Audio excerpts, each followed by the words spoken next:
IAS ಅಧಿಕಾರಿ ಮಹಾಂತೇಶ್ ಬೀಳಗಿ ಅಪಘಾತದಲ್ಲಿ ವಿಧಿವಶ. ಹೌದು ವೀಕ್ಷಕರೇ, ಮೂಲತಃ ರಾಮದುರ್ಗ ನಿವಾಸಿಯಾಗಿದ್ದ ಹಿರಿಯ ಐಎಎಸ್ ಅಧಿಕಾರಿ ಮಹಾಂತೇಶ್ ಬೀಳಗಿ ಅವರು ಸಂಬಂಧಿಕರ ಮದುವೆ ಸಮಾರಂಭಕ್ಕೆಂದು ಕಲಬುರಗಿಗೆ ತೆರಳುತ್ತಿರುವಾಗ ಮಾರ್ಗ ಮಧ್ಯದಲ್ಲಿ ಜೇವರ್ಗಿ ಬಳಿ ಅಪಘಾತವಾಗಿ ಚಾಲಕನ ನಿಯಂತ್ರಣ ತಪ್ಪಿ ಕಾರ್ ಅಪಘಾತವಾಗಿತ್ತು. ಚಿಕಿತ್ಸೆ ಫಲಿಸದೆ ಕಲಬುರಗಿಯ ಆಸ್ಪತ್ರೆಯಲ್ಲಿ ಕೊನೆ ಉಸಿರನ್ನು ಎಳೆದಿದ್ದಾರೆ. ಇತ್ತ ಸುದ್ದಿ ತಿಳಿಯುತ್ತಿದ್ದಂತೆ ರಾಮದುರ್ಗದ ಅವರ ಸ್ವಗೃಹದ ಬಳಿ ನೂರಾರು ಜನರು ಜಮಾಯಿಸಿ ಅವರ ಒಂದು ಸಾವಿಗೆ ಕಂಬನಿಯನ್ನ ಮಿಡಿಯುತ್ತಿದ್ದಾರೆ.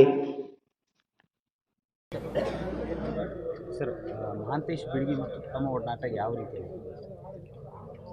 ಮೊದಲಿಗೆ ಮಹಾಂತೇಶ್ ಬೀಳಗಿ ಅವರ ಈ ಒಂದು ಅಕಾಲಿಕ ಒಂದು ಆಕ್ಸಿಡೆಂಟ್ದಿಂದ ಮರಣ ಹೊಂದಿದ್ದನ್ನು ಈ ನಮ್ಮ ರಾಮದುರ್ಗ ತಾಲೂಕಿಗಷ್ಟೇ ಅಲ್ಲ, ಇಡೀ ಕರ್ನಾಟಕ ರಾಜ್ಯಕ್ಕೆ ಒಂದು ತುಂಬಲಾರದ ನಷ್ಟವಾಗಿದೆ ಅಂತಂದು ನಾನು ಹೇಳಲಿಕ್ಕೆ ಬಯಸ್ತೀನಿ. ಯಾಕಂತಂದ್ರೆ ನಮ್ಮ ಬಾಲ್ಯದ ಒಡನಾಟ ಅಂತಂದ್ರೆ ನನಗಿಂತನೂ 2 ವರ್ಷ ನಮ್ಮ ಮಹಾಂತೇಶ ಸಣ್ಣವ. ನಾವು ಅವನು ಕೂಡ ಎಲ್ಲರೂ ಕೂಡ ಇಲ್ಲೇ ಓಣಿಯೊಳಗನ ಅವ್ನು ಪ್ರೈಮರಿ ಶಿಕ್ಷಣ ಮುಗಿಸಿ ಇಲ್ಲೇ ನಾವು ಅವರು ಎಲ್ಲರೂ ಕೂಡ ಮಾಡ್ತಿದ್ವಿ. ಒಂದೇ ಇದರೊಳಗನ ನಾವು ಎಲ್ಲ ಅಡ್ಡಾಡ್ತಿದ್ವಿ. ಇಲ್ಲೇ ನಾವು ನಮ್ಮ ಅವನ ಮನೆ ಇದ್ರಿಗೇನ ಕಾಮನ್ ಬೈಲೊಳಗೆ ಎಲ್ಲರೂ ಕೂಡ ಆಟ ಆಡೋದು, ಎಲ್ಲರೂ ಕೂಡ ಇಲ್ಲಿ ನಮ್ಮ ಬಾವಿಯೊಳಗೆ ನೀರು ಸೇದೋದು, ಎಲ್ಲರೂ ಕೂಡ ನಾವು ಜೊತೆಯಾಗೇ ಇರ್ತಿದ್ವಿ ಅನ್ನೋದು ಇವತ್ತಿಗೆ ನನಗೆ ಭಾಳ ಅಂದ್ರೆ ಭಾಳ ನೆನಪಿಗೆ ಬರತೈತಿ. ಯಾವಾಗಲೂ ನೆನಪಿರ್ತೈತಿ. ಆದರೆ ಇವತ್ತು ನಿಜವಾಗಲೂ ಆ ಒಂದು ಎಲ್ಲ ಬಾಲ್ಯದ ಒಂದು ನೆನಪುಗಳು ಮರುಕಳಿಸ್ತಾ ಇದ್ದಾವೆ. ಜೊತೆಗೆ ಅವರು ಒಂದು ಕಾಲೇಜ್ ಶಿಕ್ಷಣನೂ ಕೂಡ ಇಲ್ಲೇ ರಾಮದುರ್ಗದೊಳಗನ CS ಬೆಂಬಳಿಗೆ ಒಳಗೆ ನಮ್ಮ ಜಿರಂಕಳಿ ಸರು ಮತ್ತು ಕೊಡತೆ ಸರು, ಆಮೇಲೆ ನಮ್ಮ ಇನ್ನೊಬ್ಬರವರು ಹೊಸೂರು ಸರು, ಅವರು ಒಂದು ಮಾರ್ಗದರ್ಶನದೊಳಗೆ ಅವರು ಒಂದು ಗೋಲ್ಡ್ ಮೆಡಲಿಸ್ಟ್ ಆಗಿ BA ಒಳಗೆ ಗೋಲ್ಡ್ ಮೆಡಲಿಸ್ಟ್ ಆಗಿ ಹೊರಹೊಮ್ಮಿದ್ದು ರಾಮದುರ್ಗದ ಇತಿಹಾಸದೊಳಗೆ ಮೊದಲನೇದು ಬಾರಿ ಅನ್ನುವಂಥ ಮಾತನ್ನು ಹೇಳಲಿಕ್ಕೆ ಇಚ್ಛೆಪಡ್ತೀನಿ. ಮತ್ತು ಆ ಒಂದು ಶಿಕ್ಷಣವನ್ನು ಮುಗಿಸ್ಬೇಕಾದ್ರೆ ಅವ್ರ ತಂದೆ ಅಂತೂ ಮೊದಲೇ ತೀರ್ಕೊಂಡಿದ್ರು. ತಾಯಿ ಆ ಒಂದು ಶಿಕ್ಷಣವನ್ನು ಪೂರೈಸಬೇಕಾದ್ರೆ ಬಹಳಷ್ಟು ಕಷ್ಟಪಟ್ಟಿದ್ದನ್ನು ನಾವು ಕಣ್ಣಾರೆ ಕಂಡೀವಿ.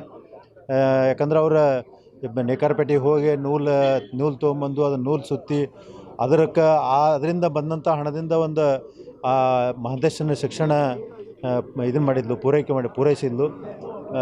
ಇಂಥ ಒಂದು ಕಷ್ಟಕರವಾದಂಥ ಇದರೊಳಗೆ ಅವರು ಶಿಕ್ಷಣವನ್ನು ಮುಗಿಸ್ಕೇಶೆ ಮುಂದೆ ಧಾರವಾಡದೊಳಗೆ ಒಂದು ಶಿಕ್ಷಣ ಅಕಾಡೆಮಿಯನ್ನು ತೆಗೆದುಕೇಶೆ ಸಾವಿರಾರು ವಿದ್ಯಾರ್ಥಿಗಳಿಗೆ ಅವರ ಒಂದು ತರಬೇತಿ ಶಿಕ್ಷಣವನ್ನು ನೀಡೋದ್ರ ಮುಖಾಂತರ ಸಾವಿರಾರು ವಿದ್ಯಾರ್ಥಿಗಳ ಒಂದು ಜೀವನವನ್ನು ರೂಪಿಸ್ಯಾರ ಅನ್ನುವಂಥ ಮಾತನ್ನು ಹೇಳಲಿಕ್ಕೆ ಬಯಸ್ತೀನಿ.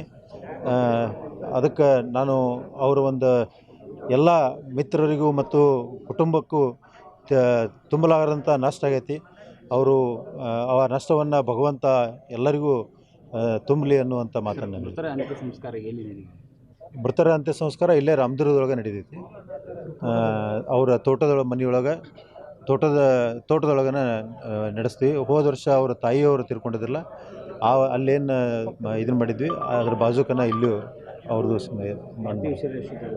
ಸರ್. ಪಾರ್ಥಿವ ಶರೀರ ಬೆಳಗ್ಗೆನೇ ಬರೋದೈತಿ. ಕಟ್ ಮಾಡಿರಿ ನಿಮ್ಮ ಹಾಂ, ಅಲ್ಲೇ ಮಾಡಿ ತೋಟದ. ಸರ್ ಹೇಳಿ ಸರ್, ಮೃತರ ಸುದ್ದಿ ಯಾವಾಗ ತಿಳಿಯಿತು? ಸರ್, ನಮ್ಗೆ 7:15 ಆಗಿತ್ತು. ನಮ್ಮ ಸಿಸ್ಟರ್ ಒಬ್ಬರು ಫೋನ್ ಮಾಡಿದರು, TV ನೋಡು ಮಹಾಂತೇಶ್ ಬೀಳಗಿ ಅವ್ರು ತಿರ್ಕೊಂಡಿದ್ದಾರೆ ಅಂತ. ಆ ದುರ್ಘಟನೆ ನಮಗೆ ಒಂದು ತಮೂನಿ ಶಾಕ್ ಆಗಿ ನಮಗೆ ಒಂಥರ ಮೈ ಜುಮ್ ಅಂತು. ಯಾಕೆಂದರೆ ಅವರು ನಮಗಿಂತ ವಯಸ್ಸಿನಲ್ಲಿ 2 ವರ್ಷ ಸಣ್ಣವರು.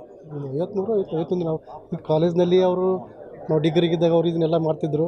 ಬಟ್ ಅವರು ಬಸವಾದಿ ಶರಣರ ಒಂದು ಆದರ್ಶ ತತ್ವವನ್ನು ಅವರು ಇಟ್ಕೊಂಡು ಸ್ವಲ್ಪ ತಮ್ಮ ಕಾರ್ಯಶೈಲಿಯನ್ನು ಅವ್ರು ಮುಂದುವರ್ಸಿದ್ರು.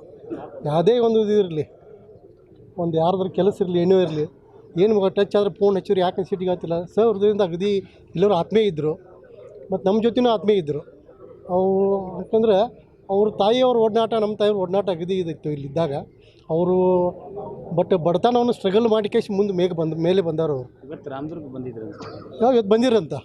ಮತ್ತು ಯಾವಾಗಾರ ಬಂದಾಗ ನಾವು ಫೋನ್ ಹಚ್ತಿದ್ರು ನಮಗೆ, ಯಾಕೆ ಭೇಟಿ ಎಲ್ಲ ಬಂದಿಲ್ಲ, ಫೋನ್ ಎಲ್ಲಿದ್ರಿ ಅಂತ ಹೆಚ್ಚು ಮಾತಾಡ್ತಿದ್ರು ನಮಗೆ.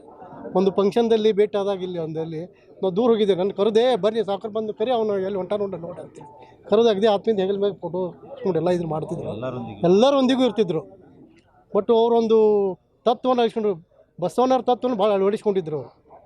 ಅದನ್ನೊಂದು ಮಾತ್ರ ನಾವು ಮೆಚ್ಚಲೇಬೇಕು ಅವ್ರದ್ದು. ಯಾವುದೇ ರೀತಿಯಿಂದ ಸರಳ ಜೀವನ, ಹಣಿ ಮ್ಯಾಗ ಇಬ್ಬತ್ತು ಹೆಚ್ಕೊಳ್ಳಾರ್ದು ಹೊರಗೆ ಬರ್ತಿದ್ದಿಲ್ಲ. ಬಟ್ ಪರ್ಸ್ನಲ್ಲೂ ನಾವು ಭೇಟಿಯಾಗಿ ಮಾತಾಡ್ತಿದ್ವಿ, ಕಾಮಿಡಿ ಮಾಡ್ತಿದ್ರು, ಎಲ್ಲ ಮಾತಾಡ್ತಿದ್ರು ನಮ್ಮ ಜೊತೆ. ಬಟ್ ಏನೋ ದೇವರ ಅವ್ರ ಮ್ಯಾಗ ಕರುಣೆ ತೋರಿಸಿಲ್ಲ. ಈಗ ನಾವು ಯಾರನ್ನು ಏನು ಅನ್ಬೇಕು ಅಂತೀವಿ, ಇನ್ನೂ ಅವ್ರ ಕಡೆಯಿಂದ ಅವ್ರ ಇದರಿಂದ ಇನ್ನೂ ದೊಡ್ಡ ದೊಡ್ಡ ಹುದ್ದೆಸಿಗೂ ಇದ್ದು ಅವ್ರಿಗೆ ಅಂದಿದ್ರು. ದೊಡ್ಡ ದೊಡ್ಡ ಹುದ್ದೆಸಿಗೂ ಸರ್ಕಾರದಲ್ಲಿ ಒಂದೇನೋ ಒಂದು ದೊಡ್ಡ ಹುದ್ದೆಸಿಗೆ ಹೋಗಿತ್ತು. ನಮ್ಮ ರಾಮದುರ್ಗ ಕೀರ್ತಿಯನ್ನು ಎತ್ತಕ್ಕೆ ತೊಗೊಂಡು ಹೋಗಿದ್ರು. ಈಗ ಅದೆಲ್ಲ ನಮ್ಮ ಕಳಸ ಹೋಗಿಬಿಡ್ತಾರೆ, ರಾಮದುರ್ಗದ ಒಂದು ಕಳಸ ಆ ರೀತಿ ಆಗಿಬಿಟ್ಟಿದೆ. ಈಗೇನೋ ಏನಕ್ಕೆ ಜನ ಎಲ್ಲ ಒಂದು ದುಃಖದಲ್ಲಿ ಮಡಿವಿನಲ್ಲಿದ್ದಾರೆ. ಯಾಕೆ ನಾವು ಆತ್ಮೀಯಿಂದ ಅಗದಿ ಹತ್ತಿರದ ನೋಡಿದ್ದೀವಿ ಅವ್ರಿಗೆ.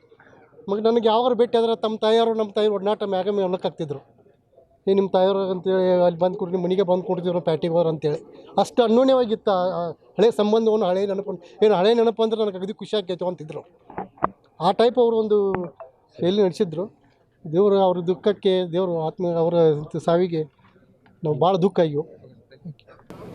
ಸಾಯಂಕಾಲ ಮಹಾಂತೇಶ್ ಬೀಳಗಿ IAS ಅಧಿಕಾರಿ ವಾಹನದ ರೋಡ್ನಲ್ಲಿ ಕಾರ್ ದುರಂತದಲ್ಲಿ ಆಕ್ಸಿಡೆಂಟ್ನಲ್ಲಿ ಸತ್ತದ್ದು ಇಡೀ ರಾಮದುರ್ಗ ನಗರ ಸ್ತಬ್ಧವಾಗಿದೆ. ಒಂದು ನಮೂನಿ ಶೋಕ ಸಾಗರದಲ್ಲಿ ಮುಳುಗಿದಂಗಾಗಿದೆ. ಇಲ್ಲಿ ಅವರ ಜೊತೆ ಓಡಾಡಿದಂಥ ಗೆಳೆಯರು, ಅವರ ಸಂಬಂಧಿಕರು, ಅವರಿಗೆ ಕಲಿಸಿದ ಪ್ರಾಧ್ಯಾಪಕರು, ಶಿಕ್ಷಕರು, ನಾಗರಿಕರು, ಅವ್ರ ಜೊತೆ ಕೆಲಸ ಮಾಡಿದಂಥವರು ಎಲ್ಲರಿಗೂ ಒಂದು ರೀತಿಯದು ಬರಸಿಡಲು ಬಂದಂಗೆ ಆಗಿದೆ.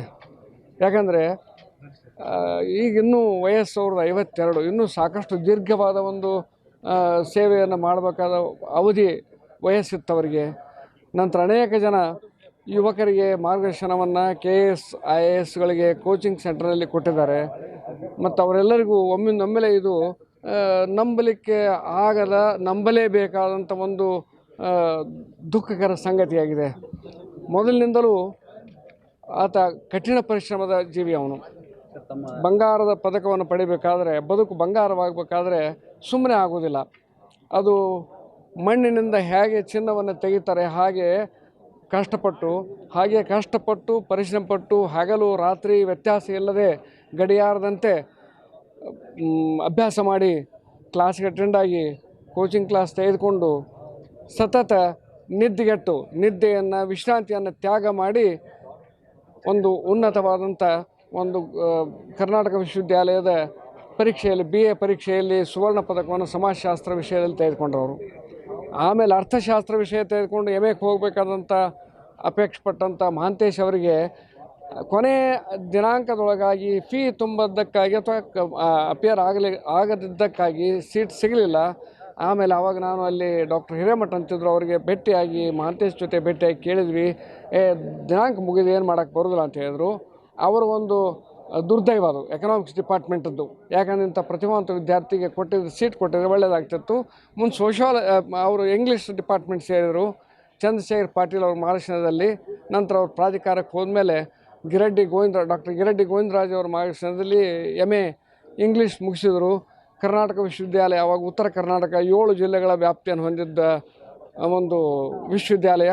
ಅದರಲ್ಲಿ MA ಇಂಗ್ಲೀಷ್ ಪರೀಕ್ಷೆಯಲ್ಲಿ ಅತಿ ಹೆಚ್ಚು ಅಂಕಗಳನ್ನು ಪಡೆದು ಪ್ರಥಮ ಸ್ಥಾನವನ್ನು ಪಡೆದು ಇಂಗ್ಲೀಷ್ ವಿಭಾಗಕ್ಕೆ ಸುವರ್ಣ ಪದಕದೊಂದಿಗೆ MA ಮುಗಿಸಿದರು. ಆಮೇಲೆ ಕಾಂಪಿಟೇಟಿವ್ ಎಕ್ಸಾಮಿನೇಷನ್ಗೆ ಸತತವಾಗಿ ಪರಿಶ್ರಮ ಪಟ್ಟು ಅಭ್ಯಾಸ ಮಾಡಿ ಜೊತೆಗೇ ಅವರು ಮಾಸ್ತರ್ಕಿನೂ ಮಾಡಿದರು. ಅವರು ಹುಡುಗರಿಗೆ ಇಂಗ್ಲೀಷ್ ಕಲಿಸಿದರು, ಸ್ಪೋಕನ್ ಇಂಗ್ಲೀಷ್ ಕಲಿಸಿದರು.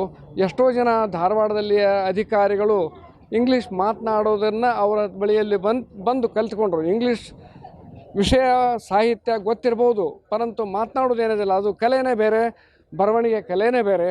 ಅನೇಕ ಅಧಿಕಾರಿ ಹೆಂಡಂದರು ಸಹಿತ ಇಂಗ್ಲೀಷ್ ಮಾತನಾಡೋದನ್ನು ಅವರ ಬಳಿಯಲ್ಲಿ ಕಲಿತರು. ಅದರಲ್ಲಿ ನನ್ನ ಸೋದರ ಸಂಬಂಧಿ ಮಹಿಳೆಯೂ ಒಬ್ಬರಾಗಿದ್ದರು. ಅವರು ದಂಡಿನ್ ಅಂತೇಳಿ, ಶ್ರೀಮತಿ ದಂಡಿನ್ ಅಂತೇಳಿ IPS ಆಫೀಸರ್ ಪತ್ನಿ. ಅವರು ಸಹ ಅವ್ರ ಬಳಿಯಲ್ಲಿ ಸ್ಪೋಕನ್ ಇಂಗ್ಲೀಷ್ ಕ್ಲಾಸನ್ನು ಕೋಚಿಂಗ್ ತೆಗೆದುಕೊಂಡ್ರು. ಆ ಬಳಿಕ ಅವರ ಕೈಯಲ್ಲಿ ಟ್ಯೂಷನ್ನಲ್ಲಿ ಪಡೆದಂಥ ಹುಡುಗರು ಎಷ್ಟೋ ಮಂದಿ KAS ಆದರು. ನಂತರ ಕರ್ನಾಟಕ ಲೋಕಸೇವಾ ಆಯೋಗದ ಪರೀಕ್ಷೆಯಲ್ಲಿ ರಾಮದುರ್ಗದ 2 ಯುವಕರು ಒಂದೇ ಸಲ ಉನ್ನತ ದರ್ಜೆಯಲ್ಲಿ ಪಾಸಾದರು. 4ನೇ ರ್ಯಾಂಕ್ ಪಡೆದ ಮಹಾಂತೇಶ್, 5ನೇ ರ್ಯಾಂಕ್ ಪಡೆದಂಥ ಶ್ರೀನಾಥ್ ಜೋಶಿ, ಇಬ್ಬರು ಒಂದೇ ಸಲ 4-5ನೇ ರ್ಯಾಂಕಲ್ಲಿ ಪಡ್ಕೊಂಡು ಬಂದರು. ಆ ಬಳಿಕ ಮುಂದೆ ಇವರು IAS ಆಯಿತು, ಆಮೇಲೆ ಜೋಶಿ IPS ಆಯಿತು. ಇಬ್ಬರು ರಾಮದುರ್ಗಕ್ಕೆ ಒಂದು ರೀತಿಯ ಕಿರೀಟದ ಗರಿ ಮೂಡಿಸಿದವರು, ಕಿರೀಟದಲ್ಲಿ ಗರಿ ತಂದವರು. ಮಣ್ಣಿನಿಂದ ಚಿನ್ನವನ್ನು ಹೇಗೆ ತೆಗಿತಾರೆ ಹಾಗೆ ಅವರು ಚಿನ್ನದ ಪದಕವನ್ನು ಪಡೆದುಕೊಂಡ್ರು. ಚಿನ್ನದ ಪದಕ ಸಿಕ್ಕಿದೆ ಅಂತ ಹೇಳಿದರೆ ಅದು ಎಲ್ಲಿ ಹೆಂಗೋ ಸಿಕ್ತು ಬೀಡೆ ಬಿದ್ದಿದ್ದಲ್ಲ. ಅದು ಹಂಗೆ ಏನೋ ಪುಕ್ಕಟ ಯಾರೇ ಕೊಟ್ಟದ್ದಲ್ಲ. ಅದನ್ನು ಪರಿಶ್ರಮಪಟ್ಟು ಬೆವರು ಸುರಿಸಿ ಹಗಲು ರಾತ್ರಿ ಅನ್ನದೇ ಓದಿ ತಮ್ಮ ಅರ್ಹತೆ ಪ್ರತಿಭೆಯ ಮೂಲಕವಾಗಿ 2 ಚಿನ್ನದ ಪದಕಗಳನ್ನು ಪಡ್ಕೊಂಡಂಥ ಮಹಾಂತೇಶ್ ಒಂದು ನಾಡಿಗೆ, ಯುವಕರಿಗೆ ಮಾದರಿ, ಆದರ್ಶ ಅಂತ ಅನ್ನಿಸ್ತದೆ. ಆದಾಗ್ಯೂ ಸಹ ಅವರು ನೆಹರು ಕಾಲೇಜಿನಲ್ಲಿ ಪಾರ್ಟ್ ಟೈಮ್ ಕೆಲಸ ಮಾಡಿದರು. ಪಾರ್ಟ್ ಟೈಮ್ ಉಪನ್ಯಾಸಕನಾಗಿ ಬೇರೆ ಬೇರೆ ಕಡೆ ಇಂಟರ್ವ್ಯೂ ಕೊಟ್ಟರು. ಗೋಲ್ಡ್ ಮೆಡಲ್ಗಳನ್ನು ಪಡ್ಕೊಂಡ್ರೂ ಸಹಿತ ಅವು ಗೋಲ್ಡ್ ಮೆಡಲ್ ಅಲಂಕಾರಿಕ ವಸ್ತುಗಳಾದವೇ ಹೊರತು ಅವರಿಗೆ ಉಪನ್ಯಾಸಕ ಆಗಬೇಕಂತ ಆಸೆ ಏನಿತ್ತು ಅದು ಈಡೇರಲಿಲ್ಲ. ಅನೇಕ ಸಲ ಅವರಿಗೆ ಮಾಲೆ ಹಾಕಿದವರೇ ಅವ್ರನ್ನ ತಿರಸ್ಕರಿಸಿದರು. ಮಾಲೆ ಹಾಕಿ ಸನ್ಮಾನ ಮಾಡಿದವರು, ಹಾರ ಹಾಕಿದವರು ಅವರಿಗೆ ಅನ್ನದ ಹಾದಿಯನ್ನು ತೋರಿಸಲಿಲ್ಲ. ಅದು ಅತ್ಯಂತ ನೋವಿನ ಸಂಗತಿ. ಆದರೆ ಅದನ್ನು ಮೀರಿ ಆ ಒಂದು ನೋವನ್ನು ಅಥವಾ ಒಂದು ತಿರಸ್ಕಾರದ ಭಾವನೆಯನ್ನು ಅವರು ತಳೆಯದೆ ಪುನಃ ಅದನ್ನು ಗೆದ್ದು ಅದನ್ನು ಮೀರಿ ಬೆಳೆದ್ರವರು. ಇದು ಅತಿ ಮಾನವತೆ. ಸಾಮಾನ್ಯ ಮನುಷ್ಯನಿಗೆ ಇದು ಬರೋದಿಲ್ಲ. ಸೇಡಿನ ಮನೋಭಾವನೆ, ತಿರಸ್ಕಾರದ ಮನೋಭಾವನೆ ಇರ್ತಲ್ಲ, ಅದನ್ನು ಮೀರಿದಂಥ ಸದ್ಗುಣಿ ಮಹಾಂತೇಶ್ ಬೀಳಗಿ. ಅಂತೆ ಮತ್ತೆ ಎಲ್ಲರಿಗೂ ಆತ ಗೌರವವನ್ನು ಕೊಡ್ತಾ ಇದ್ದ, ಪ್ರೀತಿಯಿಂದ ಕಾಣ್ತಾ ಇದ್ದ. ಯಾರೇ ಹೋದರೂ ಸಹಿತ ತನಗೆ ಹಿಂದೆ ಏನು ಮಾಡಿದ್ರು ಹಿಂದೆ ನೋಡದೆ ಮುಂದೆ ನೋಡ್ತಾ ಇದ್ದರು. ಕಾಲ ಕೆಳಗಿನ ಬೆಂಕಿಗಿಂತ ಕಣ್ಣ ಮುಂದಿನ ಬೆಳಕು ಮುಖ್ಯ ಅಂತನ್ನೋ ರೀತಿಯಲ್ಲಿ ಬದುಕಿದಂಥ ಮಹಾಂತೇಶ್ ಬೀಳಗಿ ಇದ್ದಕ್ಕಿದ್ದಂತೆ ಇವತ್ತು ಮಣ್ಣಿಗೆ ಹೋಗ್ತಾ ಇರೋದು ಅತ್ಯಂತ ಆಘಾತಕರವಾದ ಸುದ್ದಿ. ಮರಳಿ ಮಣ್ಣಿಗೆ ಅಂತ ಅನ್ನೋ ರೀತಿಯೊಳಗೆ ಮಣ್ಣಿನಿಂದ ಚಿನ್ನವನ್ನು ಪಡೆದಂತೆ ಚಿನ್ನದ ಹುಡುಗ ಅಂತ ನಮ್ಮ ಬ್ರದರ್ ನಿರಂಜನ ವಾಲಿ ಶೆಟ್ಟರ್ ಅಂತ ಅನ್ನೋರು, ಜಗದೀಶ್ ಶೆಟ್ಟರ್ ಗುರುಗಳು, ರಾಜ್ಯೋತ್ಸವ ಪ್ರಶಸ್ತಿ ಪಡೆದವರು. ಅವರು ಒಂದು ಸಲ ಸಭೆಯೊಳಗೆ ಹೇಳಿದರು, ಚಿನ್ನದ ಹುಡುಗ ಅಂತ. ಚಿನ್ನದಂಥ ಹುಡುಗ ಅಲ್ಲ, ಚಿನ್ನದ ಹುಡುಗ, ಚಿನ್ನವನ್ನೇ ಪಡ್ಕೊಂಡಂಥವ, ಮಾದರಿ ಆದಂಥವ. ಇವತ್ತು ಮರಳಿ ಮಣ್ಣಿಗೆ ಅಂತಾರಲ್ಲ, ಆ ರೀತಿ ಆದದ್ದು ನಮಗೆ ಇಡೀ ರಾಮದುರ್ಗಕ್ಕಲ್ಲ, ನಾಡಿಗೆ, ಕರ್ನಾಟಕಕ್ಕೆ ಒಂದು ರೀತಿಯ ನೋವಿನ ಸಂಗತಿ ಆಗುತ್ತೆ. ಸರ್, ಇವತ್ತು ಅವರ ಪಾರ್ಥಿವ ಶರೀರ ಎಲ್ಲಿ ಅಂತ್ಯ ಸಂಸ್ಕಾರ ಎಲ್ಲಿ ಸರ್? ಅದಕ್ಕೆ ನಾವು ಕಂಬನಿ ಮಿಡಿತಾ ಇದ್ದೇವೆ ರಾಮದುರ್ಗ ಜನ. ಅಂತ್ಯ ಸಂಸ್ಕಾರ ಎಲ್ಲಿ ಜರುಗುತ್ತೆ ರಾಮದುರ್ಗದಲ್ಲಿ? ಅಂತ್ಯ ಸಂಸ್ಕಾರ ಎಲ್ಲಿ ಆಗ್ಬೋದು ಸರ್? ಅದ್ರ ಬಗ್ಗೆ ಅವರ ಅದ್ರ ಬಗ್ಗೆ ಮುಂದಿನ ವಿಚಾರಗಳೇನಿದಾವೆ ಇನ್ನೂ ಕುಟುಂಬದ ಸದಸ್ಯರು ಅದನ್ನು